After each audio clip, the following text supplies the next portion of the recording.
নমস্কার প্রিয় বন্ধুরা, আপনাদের সকলকে স্বাগত জানাই আমাদের এই পবিত্র ও শান্তির যাত্রায়। যেখানে জীবনের ক্লান্তি দূর হয়, সেখানে দুঃখের অন্ধকারে জ্বলে উঠে আশার প্রদীপ। যেখানে প্রতিটি প্রশ্নের উত্তর তৈরি হয়ে ওঠেন স্বয়ং শ্রীকৃষ্ণ।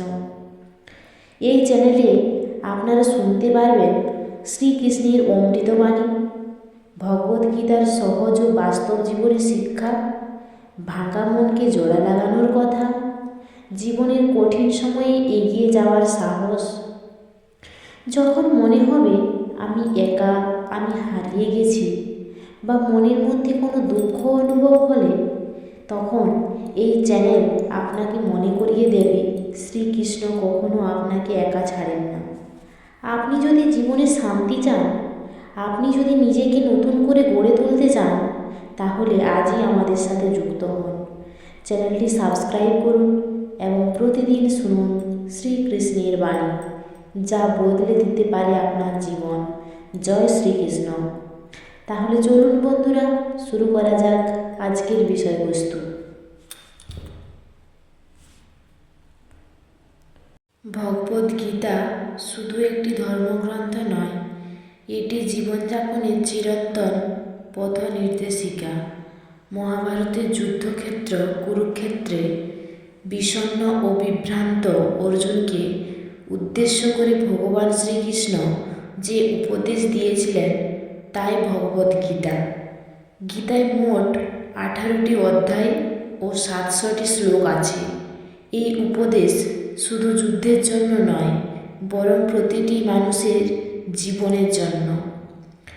মানুষ জীবনে যখন সিদ্ধান্তহীনতায় পড়ে, কর্তব্য আর আবেগের সংঘাতে জর্জরিত হয়, অর্জুন তখন আমাদেরই প্রতিচ্ছবি। শ্রীকৃষ্ণ বোঝান, দুঃখ এড়িয়ে নয়, দুঃখর মধ্য দিয়ে সত্যকে জানতে হয়। শ্রীকৃষ্ণ বলেন, আত্মা অজর, অমর, শরীর নশ্বর। মানুষ শরীর নয়, সে আত্মা। মৃত্যু শেষ নয়, এটি কেবল পোশাক বদলানোর মতো। গীতার মূল বাণী হল, কর্ম করো, ফলের আসক্তি ত্যাগ করো।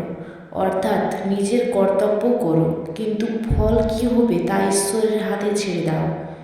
ফলের লোভের মানুষের দুঃখের মূল। অর্থাৎ মানুষের দুঃখের মূল কারণ হলো তার যে কর্ম করবে সেই তার ফলের লোভটা। অজ্ঞতা মানুষকে বাঁধে, জ্ঞান মুক্ত করে। নিজের আত্মাকে চেনাই হলো প্রকৃত জ্ঞান। অহংকার ত্যাগ করাই জ্ঞানের প্রথম ধাপ।